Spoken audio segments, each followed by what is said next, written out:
And so I guess part of this is having the insight is both the easy part and the magic, right? You got to have the right insight. It's got to be a big enough idea, but it's also got to be on the right time horizon too, right? There's Right. people who've been talking about, we're going to put computers in each other's brains for, decades at this point. And if you go back 20, 30 years, those people literally were considered crazy. Now people are like, that's probably going to happen, but not next year. And really, somebody's going to probably build a big company at some point around that idea. It's just understanding when. And so, how do you think about like why now, or is now the right time? It's a great question. So, and this is why we think inflections are so important. So we like to say there are four types. One is technology, which is like Moore's law or, sequencing a genome. The next is an adoption inflection. Uh, you know, X number of people use Bitcoin now, 5 years from now, 10x will, or 100x or 1000x will. The third is a regulatory inflection. Now telemedicine can be practiced across state lines. Will that be permanent? New spectrum becoming available for communications. And then the fourth is a belief inflection. And a belief inflection might be, now I kind of think I would like to do most of my doctor's appointments on telemedicine. Now that I've had to do it a few times, it's not so bad. And doctors and patients are starting to think that.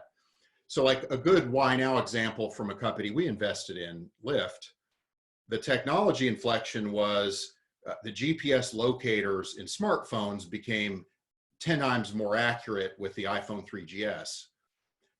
But if you'd had the idea for Lyft or Uber, but you tried to launch it before that was true, it wouldn't have mattered that your idea was right. It would have been too early because the service wouldn't have worked, right? But then the other component of the why now was the adoption inflection. We could say, okay, it's 2010, 10% plus or minus have smartphones.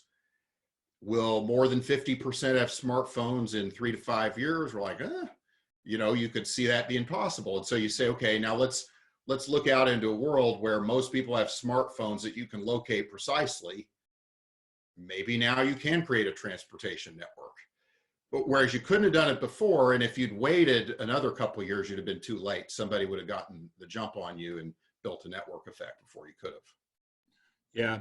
And then I guess the last part of this kind of insight component is how big the insight is, right? And the reason why that's important is if you think about, there's a lot of investors who they just say, look, the right markets, the team can be actually subpar, the market will win and kind of carry a subpar team. Right. Maybe it's a little bit of an exaggeration and you need a above average team and a great market. So one would love to know your opinion on that, but also two, just how do you know that this market will be big enough if they can actually pull this off, where it can drive the types of returns that make the power laws of a venture fund work? Yeah. So the first thing I'd like to say about market is when it comes to startups, most people, in my view, misinterpret what a market even really is. So in a company, people tend to look at a market as something that you can map. It's like I'm Lewis and Clark. I'm going to map all the tributaries of the Mississippi River, and I'm going to say how high the mountains are, where the trees are, all this stuff, where the Indians are, where the arable land is. That is a way to think of markets if you're living in the present, working at a big company. Startup markets are movements, and movements are started by time travelers living in the future coming back to the present with a secret about the future, and they enlist other people initially who believe their secret, and they start a movement, and the market is a consequence of the movement accelerating. And so as more and more people start to buy into the insight of the founder, of the visionary founders, the conventional wisdom and belief shifts to the point of view of the founders. And then there's this tipping point where the market tips. And now people in the present think that's a market. They start mapping it. They do all the traditional things.